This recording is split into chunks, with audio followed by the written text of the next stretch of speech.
Bonjour et merci d'être présente sur le podcast Ménopause et Renaissance. Aujourd'hui, j'ai comme invité Marion James. Marion qui est une accompagnatrice à la réconciliation avec soi et qui accompagne également les personnes en phase de changement. Donc tout un programme.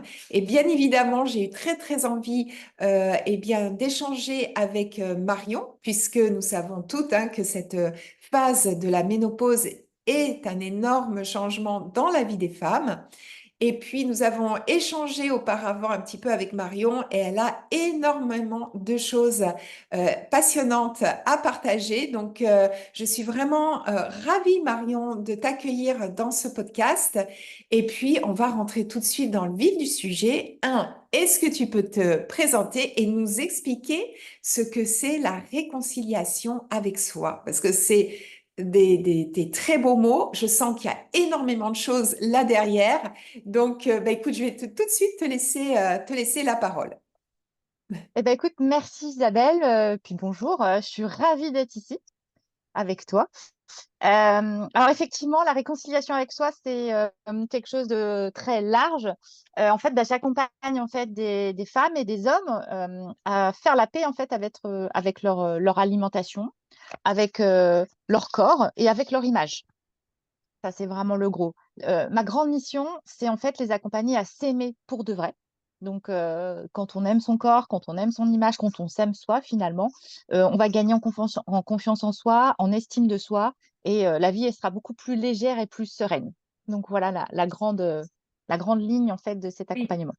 Et on sait à quel point, justement, on est chamboulé au moment de la ménopause. Notre corps change. Alors, c'est aussi le fait de vieillir, tout simplement, Mm. voilà, mais qui est accentué, bien sûr, avec les bouleversements hormonaux. Et justement, cette image qu'on a de soi, de son corps, peut être un petit peu plus compliquée.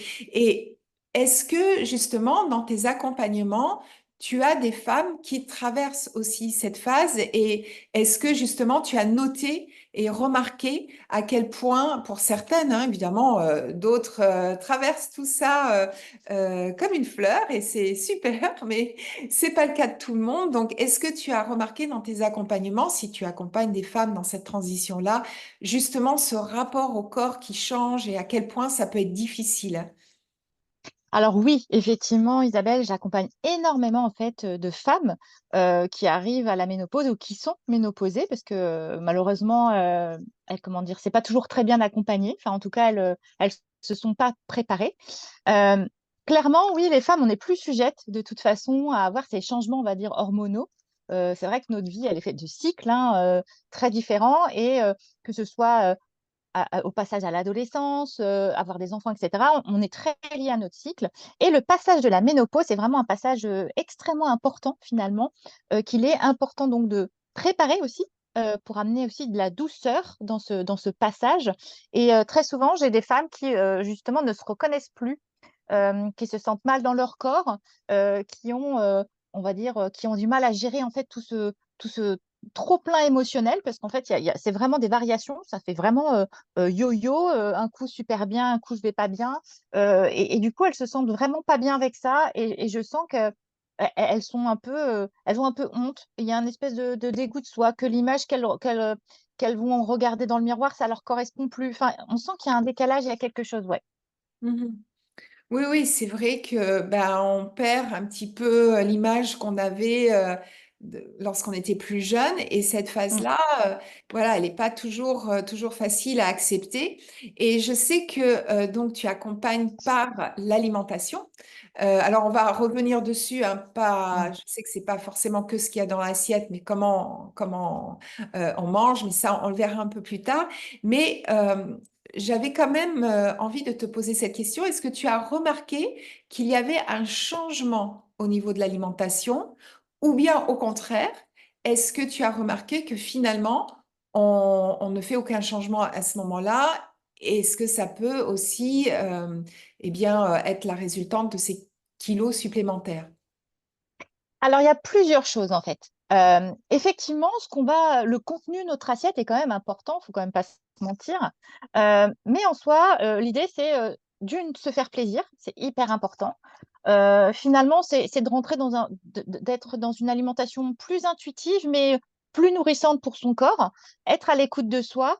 Bon, les grignotages, etc., c'est vrai qu'on a une tendance à peut-être à plus grignoter, souvent du sucré. En tout cas, moi, c'est les retours qu'elles me font, qu'il y a plus de grignotage, qu'il y a plus des moments où elles vont se sentir seules, etc. Au final, c'est la période où effectivement, on va quand même changer un petit peu le contenu de son assiette pour manger plus de légumes, plus de fibres, etc.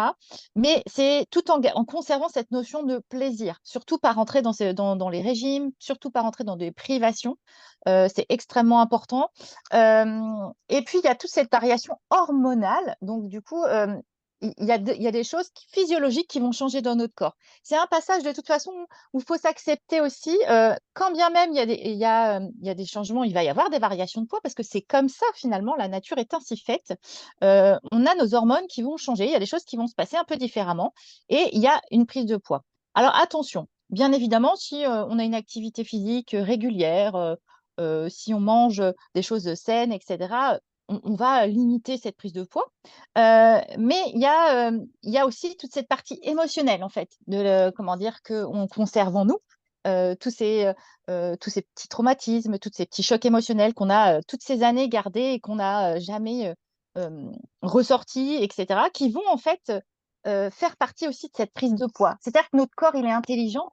Et il y a un moment, il va se dire, bah, tu vois, t'as pas libéré ce qu'il fallait, et moi, je vais te protéger de quelque chose. Donc, ça peut être protégé en mettant en fait des kilos en plus, ou alors des kilos en moins. Ça va être en fonction des personnes.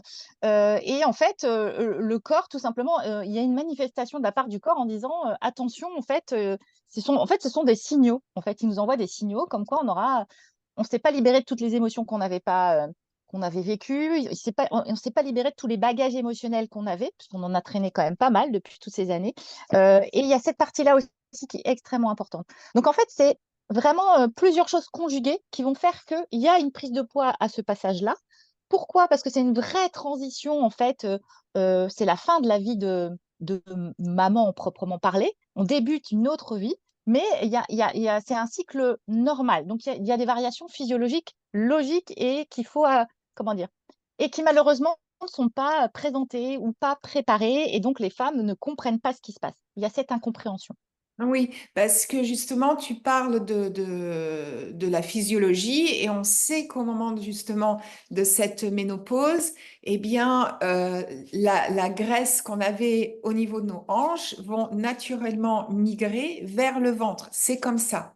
Voilà, c'est la nature qui est faite ainsi. C'est ça. Et alors, ça ne veut pas dire que voilà qu'il faut s'en contenter et ne rien faire, bien évidemment, mais il faut peut-être pas non plus se focaliser autant dessus parce que ça fait partie de l'évolution, j'allais dire normale de toute femme.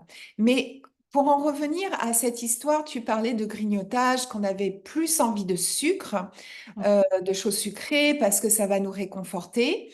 Moi, je sais que dans le ménopause yoga, on utilise beaucoup l'écriture et j'aime bien, justement, dans mon programme, j'ai un petit tracker sur l'alimentation où on note tout ce qu'on mange. Alors, ce n'est absolument pas pour se donner des coups de bâton. C'est vraiment pas l'idée. C'est justement d'attirer notre attention sur, tiens, qu'est-ce qui m'a donné envie d'aller vers cette barre chocolatée? Est-ce que j'ai vraiment faim parce que j'ai pas suffisamment mangé à midi? Ça peut être le cas. Est-ce que c'est parce que je m'ennuie? Est-ce que c'est parce que j'ai pas le moral? Est-ce que c'est parce que je suis fatiguée? Par exemple, moi, clairement, quand j'ai passé une, deux, trois mauvaises nuits consécutives, bah, je vais avoir un petit peu plus envie de manger du sucre. Voilà, c'est vraiment une envie.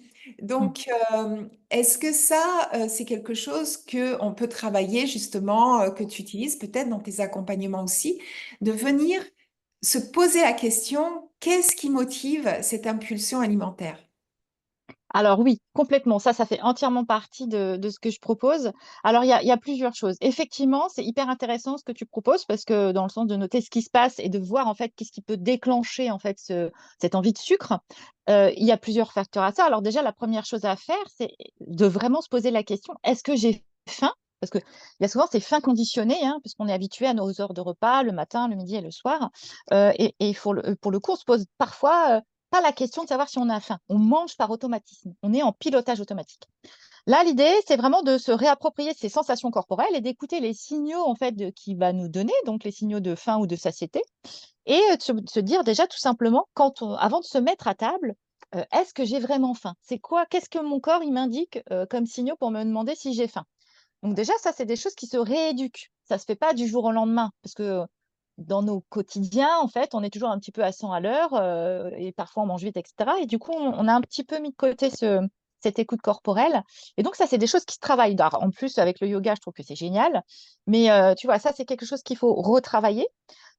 Ensuite, il y a donc cette écoute. Le sucre appelle le sucre aussi, hein, on le sait, c'est quand même presque une drogue, hein, puisqu'on sait que Oui. c'est voilà, quelque chose qui, tout de suite on consomme. Moi, je le conseille en soi, le meilleur horaire en fait pour que notre corps assimile le sucre, c'est au moment du goûter en fait, entre 16 et 17 heures. Donc moi, j'invite toutes ces femmes-là, en tout cas, à reprendre un goûter. Parce que très souvent, en fait, c'est des choses qu'on faisait enfant et quand en tant qu'adulte, on a laissé de côté. Mais ça permet justement d'avoir ce petit moment plaisir. On se fait plaisir avec, voilà, dans la juste mesure, on prend des choses sucrées, on regagne en énergie. Et en plus, ça évite les fringales justement de fin de journée ou des choses comme ça, ouais. Alors là, franchement, je suis super contente que tu dises, on réintroduit les goûters parce que sur les réseaux sociaux, on voit de tout, voilà, et son contraire. Et j'ai noté plusieurs comptes ou des fois dans des magazines, eh bien, vous voulez maigrir, vous voulez perdre vos kilos de la ménopause, arrêtez de manger, commencez à compter vos calories, arrêtez de goûter, vous n'êtes plus des enfants.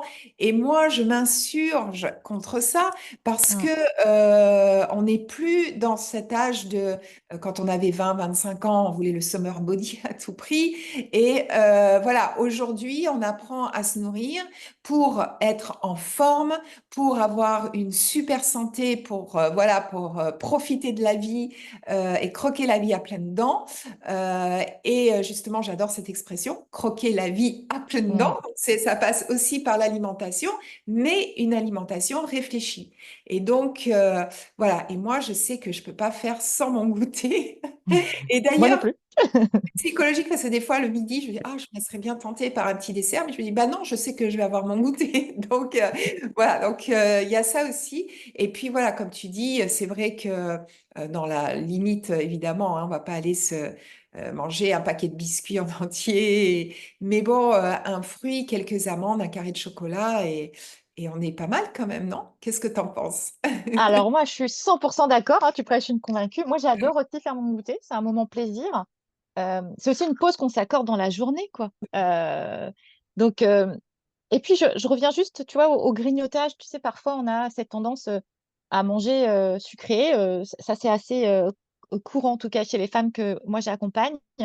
C'est souvent dans des moments, en fait, elles n'ont pas faim à ce moment-là. C'est plus une faim émotionnelle. Elles vont venir nourrir quelque chose, une émotion, un manque, un moment de solitude. C'est dans ces temps-là où en fait il se passe qu'elles vont manger sans trop contrôler ce qu'elles vont manger. Ah bah j'ai commencé par un carré, deux carrés, puis au final c'est trois, quatre, cinq, enfin. Et c'est un petit peu le cercle vicieux. Et du coup, c'est cette partie-là, vraiment, je trouve intéressant, c'est de vraiment de se questionner sur les émotions. Qu'est-ce qui va, de noter effectivement, qu'est-ce qui s'est passé dans la journée, et pas forcément l'alimentaire, mais plutôt, est-ce qu'il y a eu un événement, quelque chose qui aurait pu déclencher une émotion, qui fasse que justement il y ait cette crise alimentaire ou ce grignotage un petit peu pas contrôlé, quoi, cette petite pulsion. Oui, oui. D'ailleurs, je l'utilise pour les symptômes aussi. Voilà, par exemple, Ouais. noter avant une bouffée de chaleur, est-ce que ben, j'ai bu un café? Est-ce que j'ai été contrariée au travail, sur le Mm. plan personnel? Voilà, d'essayer de décrypter. Alors parfois, ça survient comme ça, hein, voilà. Mais je trouve que c'est intéressant. Et puis, ça permet un peu mieux de se connaître aussi. Et du coup, de s'alimenter de manière beaucoup plus consciente Mm. Et comme tu disais tout à l'heure, d'écouter cette notion, ce sentiment de satiété.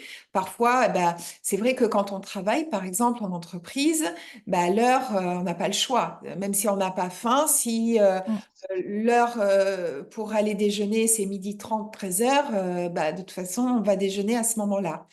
Mais j'ai des amis autour de moi qui vont, par exemple, embarquer un sandwich et qui vont aller faire des courses pendant cette demi-heure pour gagner du temps sur le soir, ce que je comprends en soi, hein, bien évidemment. Mais je me dis, voilà, elles marchent, elles font pas du tout attention à ce qu'elles mangent.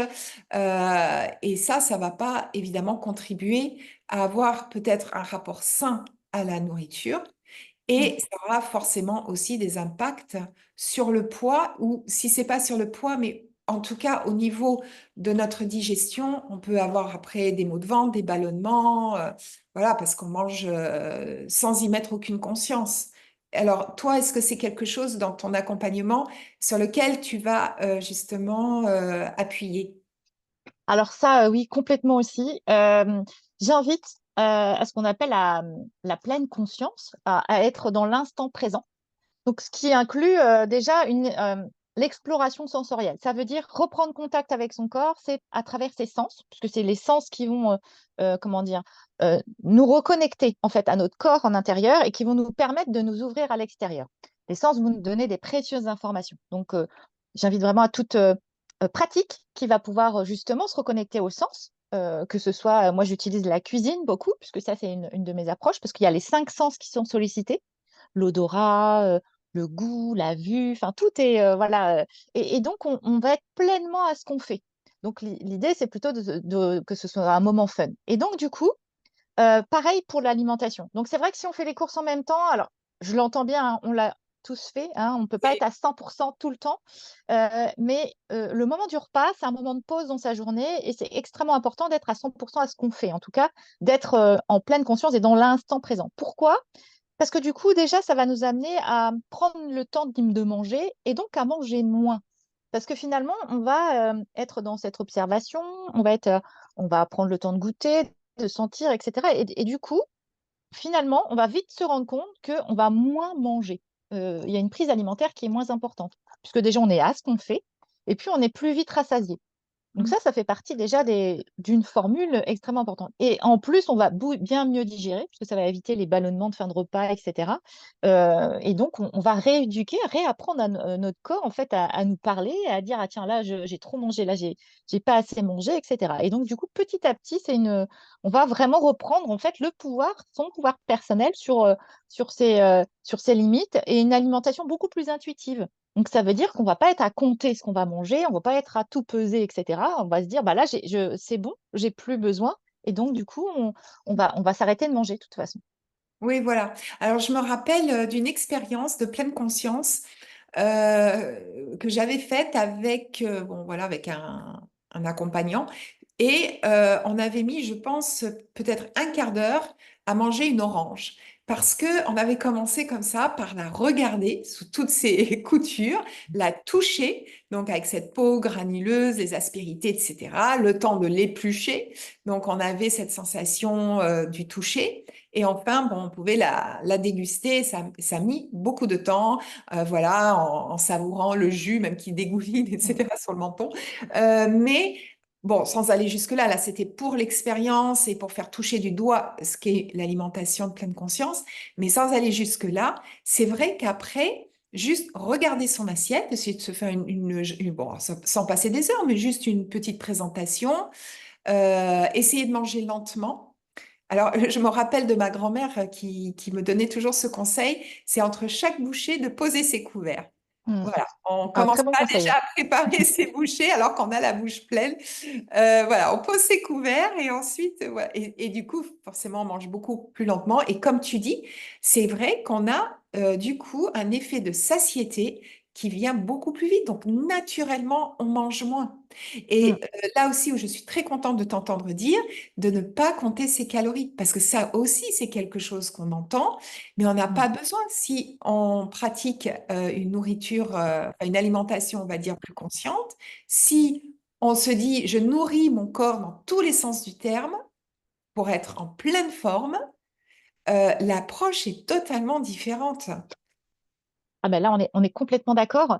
Et puis, j'ai envie de dire stop aux injonctions qu'on entend, qu'on se met, qu'on a eues, hein, parce que du coup, on a vécu aussi dans nos bagages petits, c'était il faut finir son assiette. Voilà, ça, c'est quelque chose qu'on a entendu souvent. Et du coup, inconsciemment, on l'a enregistré et on va aller dire je vais finir mon assiette alors que finalement, on n'a plus faim. Mais c'est quelque chose qu'on nous a appris. Faut pas gaspiller, etc., etc. Pareil, ça, quand on n'a plus faim, on n'a plus faim. On le met de côté, on le mangera plus tard, ou on trouve une autre solution, un autre stratagème pour justement et ben, ne pas gaspiller, ça je l'entends, c'est hyper important. Mais en tout cas, l'idée, c'est pas non plus voilà, de suivre toutes ces choses qu'on nous a dites un jour en disant il faut souffrir pour être belle. Oui. Si je mange, allez, c'est 5 minutes dans la bouche, 10 ans dans les hanches. Enfin, tu vois, on a baigné aussi dans tout ça. Et en plus, on entend tellement de choses sur les réseaux sociaux, dans les magazines, perdez 5 kilos pour. Enfin, je trouve que c'est, voilà, et forcément, c'est un message qui perd un peu ça nous perd, hein, on se retrouve à se dire, mais qu'est-ce que je dois faire, comment je dois le faire, etc. Et le grand secret, finalement, c'est s'écouter soi et d'écouter finalement ses sensations corporelles et de revenir, effectivement, comme tu le dis très bien, nourrir son corps pour être en forme, en bonne santé, et voilà, et en pleine conscience, quoi. Finalement, on va mettre de la conscience dans ce qu'on fait et on va manger ce dont on a besoin, finalement en ayant aussi une petite activité. Ça, j'invite, le mouvement est extrêmement important. Enfin, je pense que je prêche une convaincue puisque tu proposes des accompagnements avec le yoga, mais le mouvement, c'est extrêmement important en fait dans la vie de tous les jours, quoi. Et ça fait partie aussi du processus de réappropriation de son corps, quoi. Mais oui, parce qu'on est quand même dans un monde qui va vite. Dans notre Mm. monde occidental, bah, on est une tête sur quatre pattes, hein, et on ne prend pas conscience vraiment de notre corps. On l'écoute absolument pas. Mm. D'ailleurs, on entend ça aussi. Il faut pas s'écouter. On entend ça, mais il faut pas Oui. s'écouter. Mm. Allons-y. Alors, évidemment, dans la juste mesure, hein, voilà, je me rappelle de mon grand-père qui se retournait un ongle. On aurait cru que ça y est, c'était la fin de sa vie. Et que bon. Mais bien sûr qu'il faut écouter les signaux de son corps et savoir justement jongler avec ça. Quand on peut bah, pousser un tout petit peu, bon là je pense évidemment à des activités sportives. Comme je dis pendant les cours de yoga, des fois il y a des cours qui sont un petit peu plus difficiles que d'autres. Et bah, je dis on ne va pas jusqu'à la douleur, jamais, jamais, jamais. Par contre, on sent que ça attire un petit peu, que les muscles tremblent un petit peu. Bon, là, on tient quelques secondes de plus parce qu'on travaille vraiment le muscle en profondeur. Mais là aussi, quand on remet son corps en activité, euh, bah, au niveau de l'alimentation, ça change aussi, forcément, parce qu'on se dit, ah, Mm. mais si j'ai fait ça, c'est pas aller pour me goinfrer tout de suite après. Donc, donc il y a aussi cette approche-là. Puis dans le yoga, bah, on apprend justement à écouter son corps. Moi, je sais que dans mes cours, je suis tout le temps en train de dire, on fait, voilà, on prend une petite pause, observez votre corps, les sensations, etc. Et puis aussi, on vit dans un monde qui est assez stressant. La ménopause se rajoute par-dessus. Donc, si on est dans une restriction alimentaire, ça va ne faire que stresser son corps davantage. Mm. Et à cette période-là, on cherche tout l'inverse. On cherche à Non. diminuer son cortisol, à diminuer son stress. Donc, sinon, c'est un cercle vicieux. Plus on est stressé, plus on a envie de manger, plus on prend du poids. Et voilà quoi. Donc, et au niveau de l'activité physique, qu'est-ce que toi tu préconises? Alors, plutôt, alors, j'ai envie de dire, après, chacun, évidemment, est libre de faire comme il a envie, selon comment dire, son activité, selon ce qui vraiment les motive, mais une activité plutôt douce finalement, parce que sinon on risque de justement d'être trop brusque avec son corps. Donc plutôt des activités, le yoga, le pilate, la marche à pied, euh, tout ce qui va être danse, voilà, des danses plutôt douces qui vont amener justement du mouvement, mais toute cette douceur dont on a besoin justement à cette période. Alors, il n'est pas interdit d'aller faire un sport un peu plus on va dire, de la course à pied ou des choses comme ça, mais à savoir qu'on va être quand même, c'est quand même des choses qui sont un peu plus traumatisantes pour le corps à proprement parler. Et c'est bien justement, notamment cette transition, la ménopause, où il y a des choses qui changent physiologiquement, on se fragilise aussi. Et donc, c'est plutôt important d'être plutôt sur des choses pleines de douceur, aussi bien pour son corps que pour soi. Donc, Mhm. voilà, moi j'invite plus à ce genre de pratique. Euh, Oui, et oui, oui. juste pour rebondir deux petites minutes, mais quand tu disais justement sur l'alimentation, là, pleine conscience, etc., le fait de cuisiner aussi, ça peut faire partie du rituel. Euh, Juste de prendre ce temps de le cuisiner, au lieu que ce soit une corvée, comme c'est souvent le cas pour beaucoup de personnes, c'est que ça devienne un moment un peu fun, un peu agréable aussi. Et du coup, ça va aussi susciter l'envie de manger, de prendre plaisir à ce qu'on va manger, parce que du coup, on l'aura cuisiné aussi. Il y a un peu tout ce petit truc de je me mijote, je me prépare, je vais me savourer, qui est assez intéressant, ce lien comme ça qu'on va créer en cuisinant. Donc voilà, c'était juste pour Oui, non, revenir mais là-dessus, pour c'est rebondir. super important ce que tu dis parce que c'est aussi du temps qu'on passe à s'occuper de soi, de Mm. cuisiner. Voilà, donc cuisiner pour les autres, bien sûr, mais aussi pour soi. On s'oublie beaucoup hein, en tant que Ouais, femme. Et moi, je sais que des fois, on me dit oui, mais moi, j'ai pas le temps. Alors, ce que je fais parfois le dimanche, c'est que je fais un peu de batch cooking.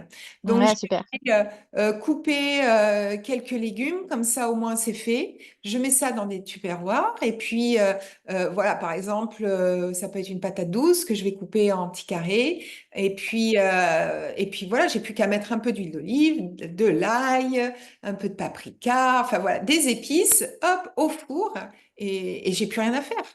Donc, Ouais.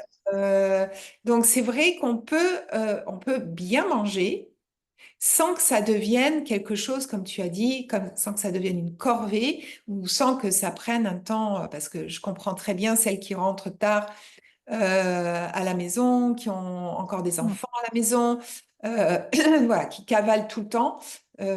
C'est pas toujours évident, mais un peu de batch cooking, voilà, le dimanche, des choses très simples, faire cuire en avance quelques œufs durs, faire cuire un peu de riz, de quinoa, enfin bon, moi je sais que après on n'a plus qu'à assembler. Donc Ouais, ça va c'est très plus. pratique. Voilà, exactement, c'est pratique et ça fait gagner du temps. Mm. Euh, Bah écoute, vraiment Marion, c'est super intéressant. Alors j'aimerais bien juste en savoir un peu plus sur tes accompagnements. Comment ça se passe? En fait, c'est des accompagnements qu'on fait en groupe. Combien de temps ça dure? Est-ce que tu peux nous en dire plus? Oui, alors, il y a deux choses. Il y a les accompagnements individuels, où là, en fait, à mon sens, chaque personne est différente, chaque personne a son histoire, chaque personne voilà, a ses affinités, etc. Donc, du coup, c'est un temps d'échange en individuel, où là, pour le coup, on va échanger. Vous me racontez, enfin, la personne me raconte son histoire, pourquoi elle vient, qu'est-ce qui vraiment, c'est quoi l'objectif, etc. Et donc, du coup, en fonction de ça, je vais monter un parcours vraiment sur mesure en fonction de la personne et de ses affinités.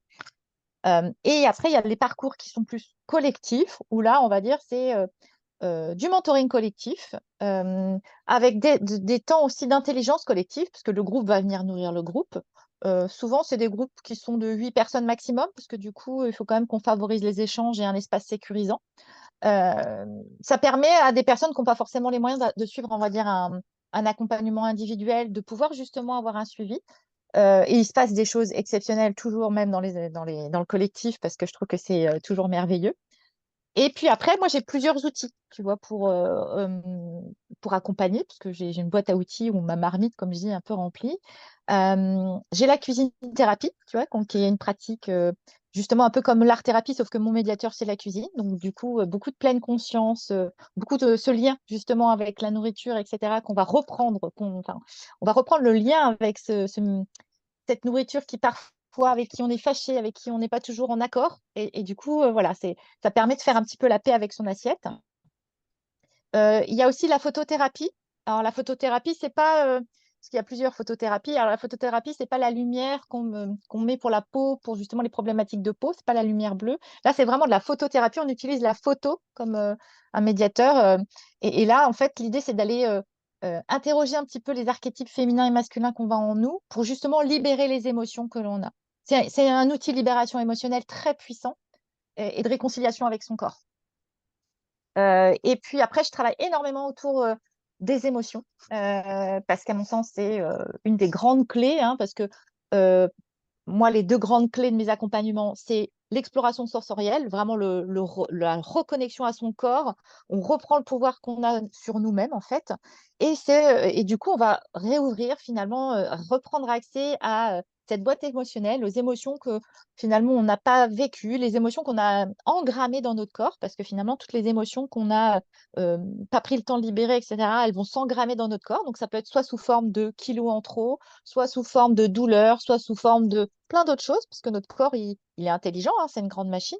Et à travers justement cette partie émotionnelle, j'invite à se libérer des émotions qui nous pèsent, des émotions qui n'ont plus lieu d'être, et justement à expérimenter l'agilité émotionnelle. Alors, quand je parle d'agilité émotionnelle, c'est juste de se dire que les émotions, elles sont saines, en fait. Une émotion saine, la peur, la joie, etc., c'est très court, ça passe, c'est très succinct. En fait, on vit tous des émotions dans une journée, des millions d'émotions. Et en fait, ce qui est problématique, c'est les perturbations émotionnelles qui sont liées à l'émotion. Et en fait, c'est cette perturbation émotionnelle qu'on va venir après dégager. L'idée, c'est ça, hein, c'est d'enlever ces perturbations émotionnelles qui vont venir générer des comportements type grignotage, type stress, enfin des choses vraiment pas sympathiques et pas cool. Et du coup, c'est là-dessus, c'est sur cette forme-là que je vais aller travailler. Donc, libérer ces perturbations émotionnelles à travers différentes méthodes qui vont être tout simplement, en plus, ce sont des méthodes simples, efficaces et rapides. Et après, il y a un ensemble d'outils de coaching, de neurosciences, etc. Donc, c'est vraiment en fonction de chaque personne et en fonction des besoins qui sont évoqués et de l'objectif. Mhm. Oui, d'accord. Donc, c'est quelque chose de très complet. Et tes accompagnements se fait sur combien de temps? Alors, je préconise 6 mois parce que sur 6 mois, on a un vrai parcours d'accompagnement.